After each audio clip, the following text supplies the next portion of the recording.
오늘 저에게 주신 하나님 말씀 사무엘하 14장 1절부터 24절까지 말씀입니다. 다 같이 합독하겠습니다.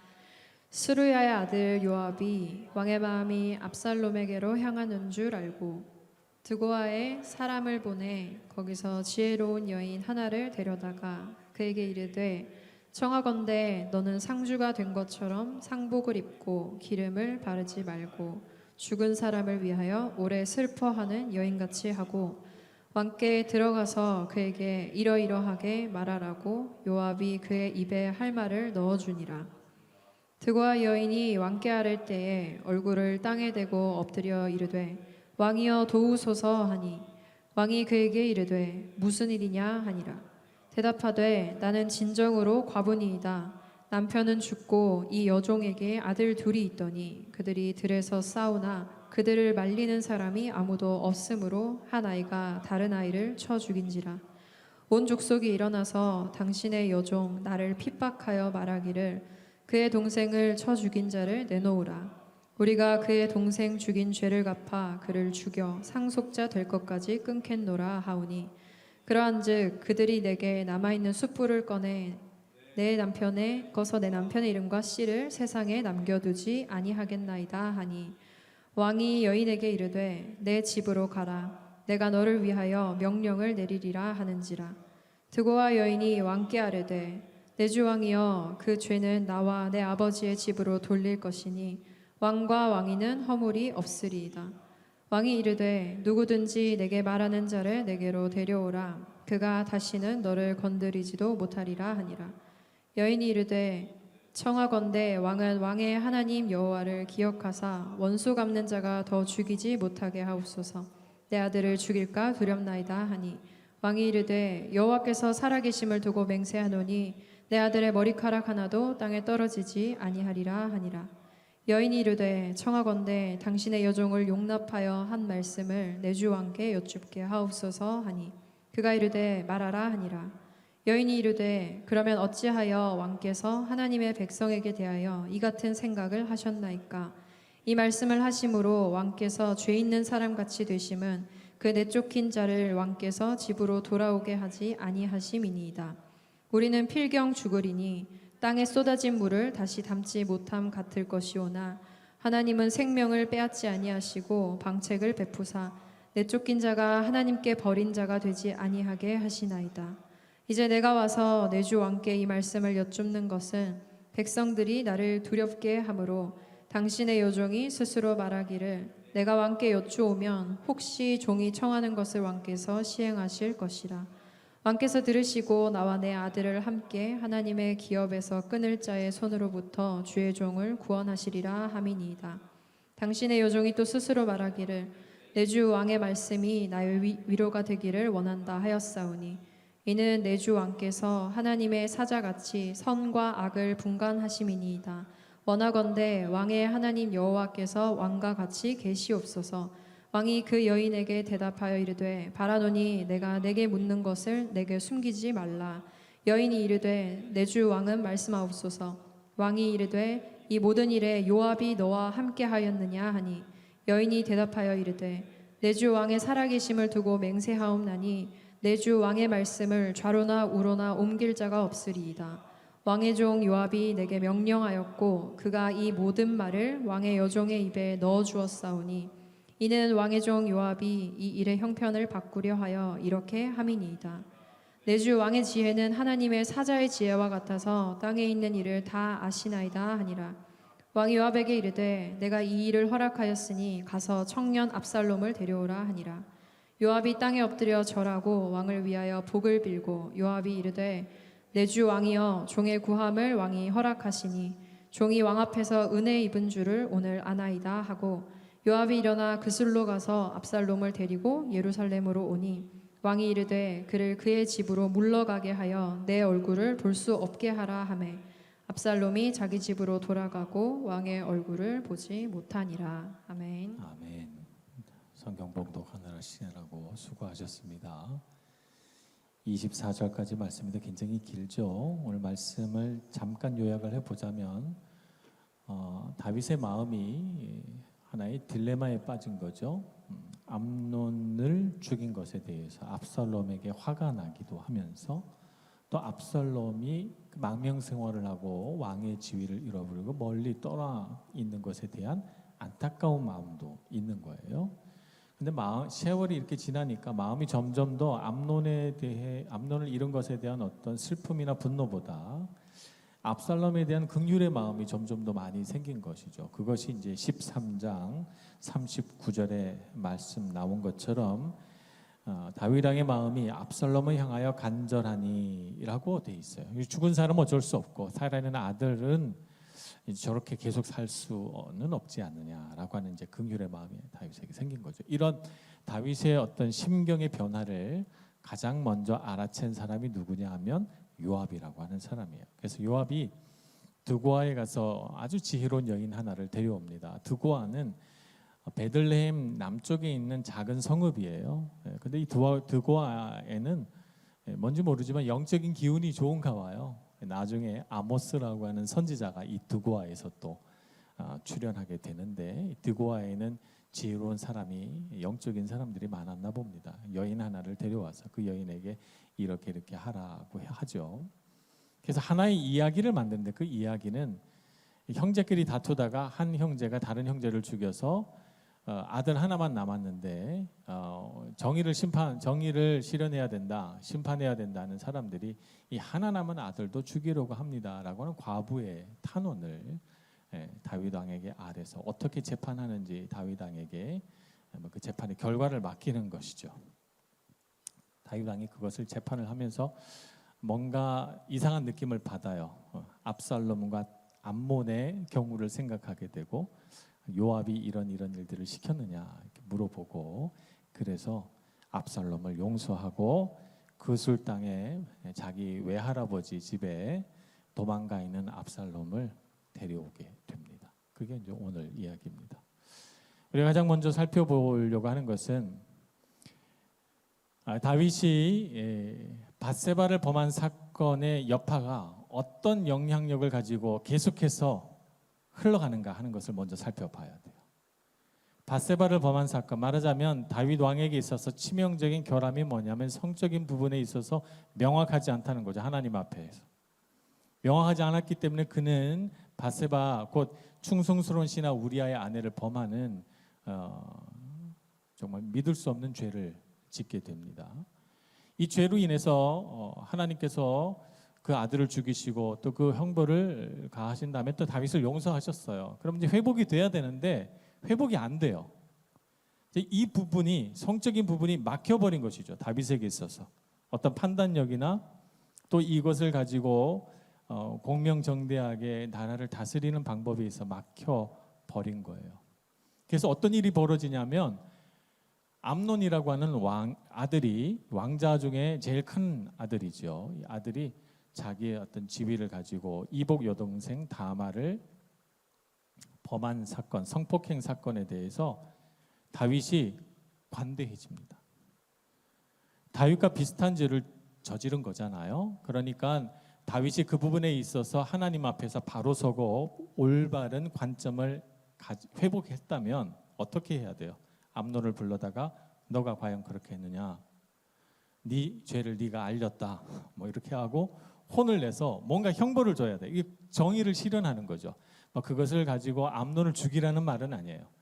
만약 거기서 암논을 불러다가 혼을 내고 왕자의 지위를 박탈한다든지, 아니면 왕위는 암논에게 물려주지 않겠다고 선언한다 등등, 뭐 어떤 방법으로든 암논에게 합당한 형벌을 줬다면 압살롬의 마음속에 적개심이나 분노, 복수심은 불타지 않았을 것이라고 생각합니다. 근데 그 부분에 대해서 다윗은 침묵합니다. 암논에 대해서 관대합니다. 왜냐하면 자신도 그런 죄를 지었기 때문에 암논에 대해서도 그럴 수 있지 뭐라고 생각했나 봐요. 관대한 것이죠. 압살롬의 마음에는, 압살롬은 이 다말의 친오빠잖아요. 자신의 여동생이 슬픈 인생을 살아가게 되니까 그 분노를 견딜 수가 없어요.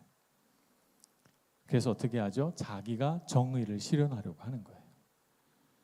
그래서 왕자들이 다 모이는 양털 깎는 날에 술에 취한 암논을 자기 하인들을 시켜서 암살하게 합니다. 정의를 실현한 압살롬의 행위는 어떻게 보면 이해가 될 수 있는 부분이고, 또 어떤 부분에서는 과연 그것이 올바른 정의의 행사냐라고 하는 의문을 가지게 됩니다. 여러분 이따가 셀모임을 하게 된다면 여러분의 생각들 한번 나눠보시면 좋을 것 같아요. 이런 경우에 여러분 어떻게 해야 합니까? 여러분 어떻게 하시겠습니까? 참 쉽지 않죠. 다윗 왕은 분노합니다. 어떤 이유로든 살인의 죄는 용서할 수 없다. 암논의 죄에 대해서는 그토록 관대했던 다윗이 압살롬의 죄에 대해서는 대단히 분노합니다. 압살롬은 어떻게 느꼈겠어요? 불공평하다고 느꼈겠죠. 압살롬이 암논을 죽일 때 우리 아버지는 나라를 다스릴 능력이 안 돼. 내가 왕이 돼서 이 나라를 바로잡을 거야 라고 하는 생각을 하지 않았어요. 여러분 이 사실을 여러분 잘 아셔야 됩니다. 자신의 여동생이 너무 불쌍하고 암논이 응당의 대가를 받지 못하는 것 때문에 정의감에 불탄 압살롬이 그에 대한 처벌을 자기가 실행한 거예요. 그렇기 때문에 압살롬의 마음에는 그 살인죄는 죄지만 그래도 내 나름대로는 정의를 실현했다고 생각한 거죠. 그런 관점에서 아버지를 바라보니까 아버지는 정의를 실현하는 데 있어서 무능해요. 이런 아버지에게 나라를 맡길 수 없다고 생각이 드는 거예요. 암논에게는 관대하고 나에게는 왜 이토록 가혹하게 죄를 묻고자 하는가라고 하는 아버지에 대한 배신감 같은 걸 압살롬이 갖게 되는 거죠. 그리고 망명의 길을 떠나버리는 것입니다. 여러분 그래서 어떤 일을 내가 행동을 잘못하거나 어떤 잘못된 일을 했을 때 거기에 합당한 응당의 대가를 받는 건 중요해요, 여러분. 그것을 통해서 회복이 되기 때문이죠. 우리는 이렇게 생각합니다. 무언가를 잘못하면 좀 다른 사람들이 그런 부분에 대해서 얘기하지 않고 그냥 잘 넘어가 줬으면 하는 바람을 갖고 있어요. 그래서 내 실수와 내 잘못은 감추어지고 내가 잘하고 내가 유능한 것에 대해서는 사람들이 좀 칭송해 주기를 바라는 마음이 있지만 사실은 우리 인생을 가만 살펴보면 다윗이나 암논이나 다말에서의 경우, 압살롬의 경우를 보더라도 잘못한 것을 짚고 넘어갈 때 그래서 그 부분에 대한 본인의 어떤 분명한 반성과 회개가 있을 때 우리 사람의 인생은 잘 됩니다. 우리 인생은 완벽하지 않거든요. 우리의 인격은 완벽하게 완성된 채로 이 세상에 나오는 게 아니거든요. 우리 이 세상에서 그런 무수한 실수와 시행착오를 겪으면서 이것은 안 되는구나. 이것은 잘못된 것이구나. 거짓말은 하면 안 되는구나. 남의 물건을 훔치면 안 되는구나 하는 것을 실수를 통해서 배워요. 제가 어렸을 때 제 집에 친구 하나가 놀러 왔습니다. 아이가 굉장히 유쾌하고 좋은 아이라서요. 저는 이제 어렸을 때 이렇게 친하고 싶은 친구가 있으면 집에 데리고 왔어요. 시골에서는 좀 집에 와서 많이 놀았거든요. 집에서 이렇게 노는데 이 친구가 제 책상 위에 올라가 있더라고요. 제가 화장실 갔다 오니까. 그래서 책상 위에서 뭐 하니? 이렇게 제가 물었어요. 그랬더니 아무 일도 안 한대요. 너무 이상한 거예요. 근데 느낌이 창문 밖으로 뭘 던진 것 같은 느낌이에요. 책상 위로 올라가서. 그래서 저도 같이 책상 위로 올라가 봤더니 뭐가 마당에 그 창문 너머에는 이제 밭이었어요. 뭐 무나 배추를 심는 밭이었는데 밭에 빨간 게 하나 떨어져 있는 거예요. 뭐냐 하면 빨간색 돼지 저금통이 떨어져 있는 거예요. 이 친구가 어떻게 했냐면 이 돼지 저금통에 있는 돈이 탐이 난 거예요. 그래서 어떻게 했죠? 창문 밖으로 던진 거예요. 내가 갔다 오기 전에. 그래서 나하고 그냥 놀다가 내가 그걸 눈치채지 못하면 자기는 집에 가는 척하면서 마당에 가서 돼지 저금통을 가져가려고 한 거죠. 근데 그 저한테 딱 걸려버린 거예요. 저는 어렸을 때 정말 그 아이가 그렇게 할 수 있을 거라고 상상도 못했어요. 정말 좋은 친구라고 생각했거든요. 근데 그날 이후로 제가 그 친구에게 마음이 상해서 그 뒤로는 친구를 안 했어요. 우리 집에 다시는 안 왔죠. 저는 이렇게 생각합니다. 그 친구가 그 일로 인해서 배우고 다시는 그러지 말기를 하는 마음을 갖습니다. 아주 어렸을 때 얘기입니다. 초등학교 한 4, 5학년 때. 우리 인생은 완벽한 인생이 아닙니다. 근데 우리가 어떤 일을 해서 다윗처럼 완전 범죄를 이루게 되면 그게 더 우리에게는 불행한 결과를 가져와요. 들켰기 때문에 다행인 거예요. 그 친구에게도, 저에게도 그런 경험이 있거든요. 저에게도 다행인 것입니다. 거기에 대하여 꾸중을 듣거나 잘못했다고 사람들이 저희에 대해 혼을 냈을 때, 그럴 때 우리에겐 균형이 잡혀요. 그래서 바르게 되는 것이죠. 그럴 기회가 우리에게 주어져야 됩니다. 가혹하지 않게 하나님께서 다윗을 다루시는 방식처럼 사랑과 은혜와 긍휼로 우리를 다루어주는 우리 부모님처럼 그렇게 우리의 삶에 누군가가 이것은 잘못된 거야 라고 말해주고 거기에 대한 잘못된 행동에 대한 분명한 수정과 회개가 있도록 해주는 자유로운 손길이 필요합니다. 하나님은 우리의 삶 가운데 그런 역사와 은혜를 베풀어 주시죠. 다윗은 그것을 경험했음에도 불구하고 자기의 그 부분에 대해서 올바른 기준을 세우지 못했어요. 그래서 그 다윗의 죄가 세대를 타고 흘러내려가는 것을 보게 됩니다. 안타까운 일이 아닐 수 없습니다. 압살롬의 입장에서 보면 압살롬은 그런 불의한 가운데에서도 사실은 본인의 영적인 부분이 단련이 돼야 되거든요. 다윗과 압살롬을 비교해 보자면 다윗은 불의한 사울에 의하여 모함을 받고 쫓겨나고 그 많은 시간을 핍박을 받으면서 살았지만 사울을 어떻게 하죠? 미워하거나 사울을 죽이려 하거나 하지 않았어요.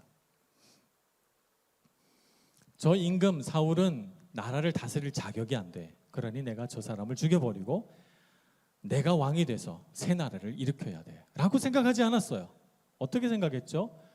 사울은 하나님이 기름 부어 세우신 왕이니 내가 어찌 하나님의 주권을 침해할 수 있으랴. 하나님의 주권 앞에 자기의 주권을 내려놓는 거예요.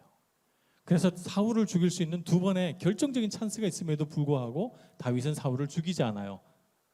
자기의 나라를 세우고자 함이 아니고 하나님의 나라를 세우고자 했기 때문에 하나님의 주권이 세워지기를 바랬던 거예요.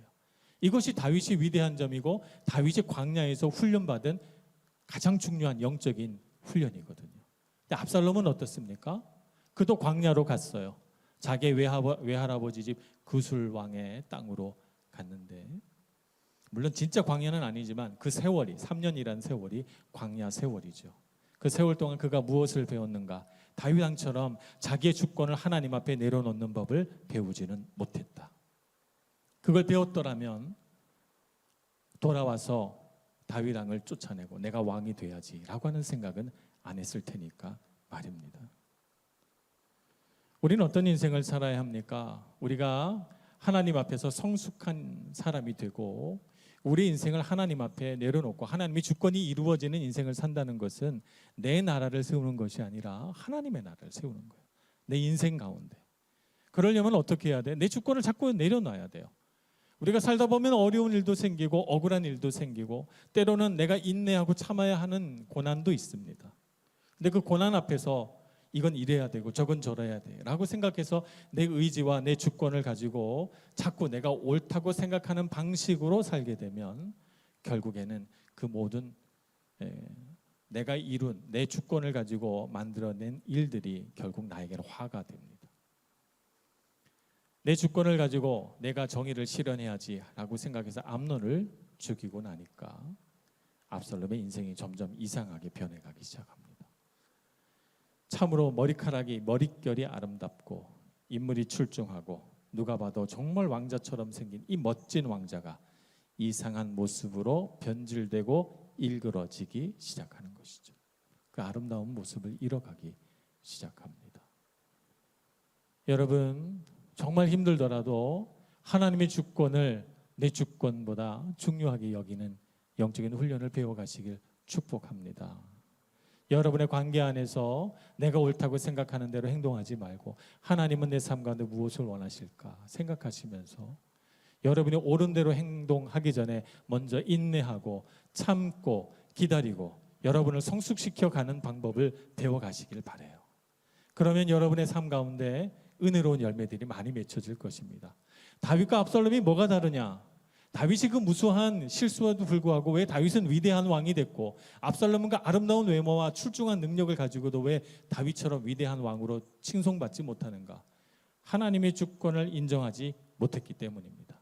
여러분이 그 사실을 깨달아 아시고 여러분의 관계 안에서 여러분이 사는 인생 가운데 하나님의 주권을 인정할 줄 아는 영적인 능력을 소유하시기를 축복합니다.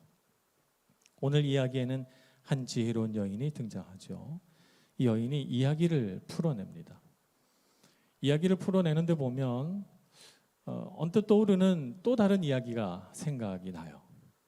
그건 나단 선지자가 와서 다윗 왕에게 한 마리 양을 가지고 있는 가난한 농부와 많은 양을 거두는 부자 이야기를 해준 그 이야기가 생각이 나죠. 다윗이 무언가 잘못했을 때마다 직설적으로 와서 당신 잘못했습니다 라고 말하지 않고 다윗 왕에게 이야기를 해줘요. 아, 이 이야기가 참 능력이 있구나, 이런 사실을 깨닫게 됩니다. 우리도 성경을 읽으면서 이야기 속에서 지혜를 얻게 돼요. 아, 하나님이 이런 방식으로 우리 인생을 다루어 가시고 사람과 사람 관계에 하나님께서 이런 방식으로 하나님이 일하시는구나, 이야기 속에서 배우게 됩니다. 다윗 왕도 이야기 속에서 깨달음을 얻게 되고요. 예수님도 이 땅에 오셔서 비유를 통해서 말씀하셨죠. 각종 다양한 비유들, 씨앗의 비유, 달란트 비유, 예수님의 수많은 비유가 등장하고 마태복음 13장에는 특별히 비유 이야기들만 전부 다 모아놨어요. 그 비유 이야기들, 그 스토리가 있는 이야기들 속에서 우리는 지혜를 얻습니다. 이야기가 중요합니다. 현대사회는 이야기를 듣는데 많은 사람들이 좀 피곤해해요. 이야기를 다 듣지 않고 그래서 결론이 뭐야? 결론을 알고 싶어 합니다. 이야기에 지쳐 있는 거죠. 이야기보다는 뭘 중요하게 생각해? 정보를 중요하게 생각합니다.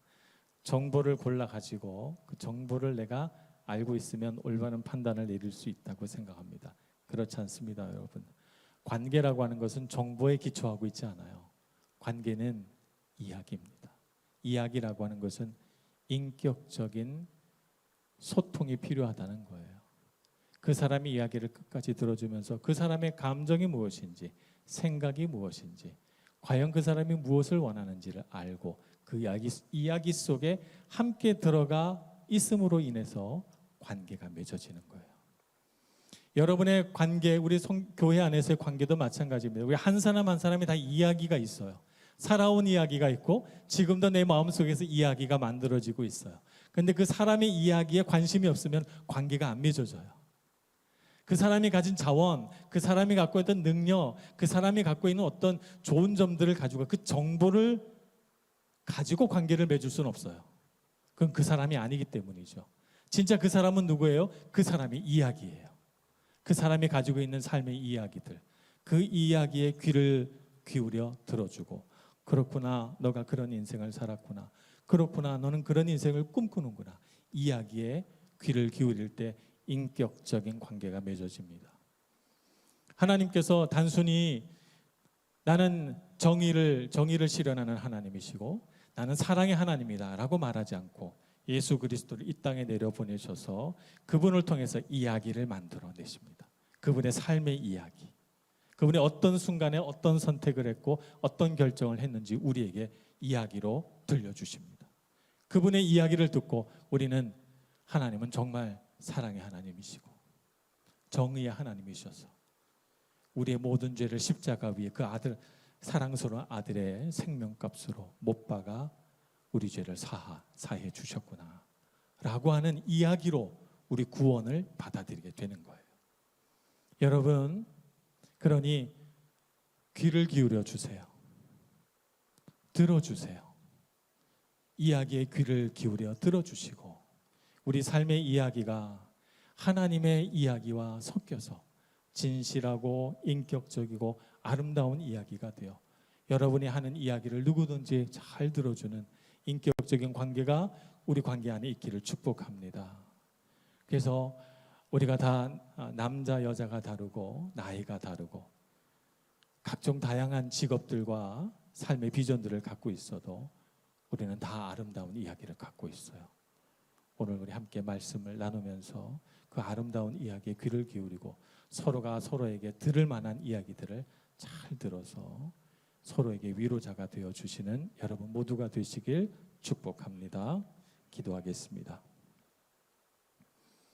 자비하신 하나님, 우리를 인격적인 관계 안에서 부르시고 하나님의 큰 사랑으로 우리를 붙드셔서 우리로 하여금 이 세상이 중요하게 생각하는 정보와 지식으로 우리를 취급하지 않으시고 사랑의 관계 안에서 우리를 존중해 주시니 감사합니다. 예수 그리스도 보혈의 피로 우리를 용서하시고 우리로 하여금 압살롬처럼 분노와 복수심에 불타서 살지 않고 오직 그리스도 예수 안에 있는 용서와 화해와 자유함으로부터 살게 하여 주시니 감사합니다. 하나님, 우리가 그와 같이 하나님의 은혜를 알고 주님 은혜 안에서 기쁘고 감사하게 자유롭게 살아가는 청년들 되게 해 주옵소서. 예수님의 이름으로 기도합니다.